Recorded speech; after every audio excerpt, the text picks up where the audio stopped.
কাচ্চি বিরিয়ানি রান্নাটা একটু ঝামেলার মনে হয়, তবে প্যাকেট মশলায় রান্না করলে খুব সহজে রান্নাটা করা যায়। আর গরু কিংবা খাসি কিন্তু সবসময় হাতের কাছে থাকে না, যার কারণে আজকে মুরগির মাংস দিয়ে আমি কাচ্চি বিরিয়ানি রান্নাটা শেয়ার করছি আপনাদের সাথে। এখানে 2 কেজি মুরগির মাংস একটু বড় সাইজ করে কেটে পানি ঝরিয়ে নিয়েছি। এরপর এখানে একটা রাঁধুনি কাচ্চি বিরিয়ানি মশলা নিয়ে নিলাম। এক প্যাকেটের ভিতরে 2টা প্যাকেট থাকে, একটা গোটা গরম মশলা আর একটা হচ্ছে গুঁড়া মশলার প্যাকেট।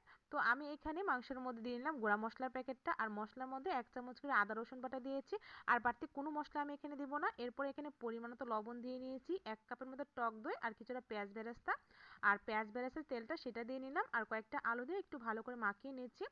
এরপর আমি 1/2 কাপের মতো লিকুইড দুধ দিয়ে নিয়েছি। দুধটা আগে থেকে জাল করে নিয়েছি, কারণ এইখানে কোনো প্রকার পানি ব্যবহার করা যাবে না। তারপর মাংসটাকে ভালো করে রান্না করে নিব। তো আরেকটা পাতিলের মধ্যে আমি দিয়ে নিলাম বেশ কিছুটা পানি আর গোটা গরম মশলাটা, অল্প একটু তেল আর লবণ। আর এখানে 3 মগের মতো আমি পোলা চাল নিয়ে নিয়েছি, চিনি গুঁড়া চাল। তো আমি 80% চালটা সেদ্ধ করে আমি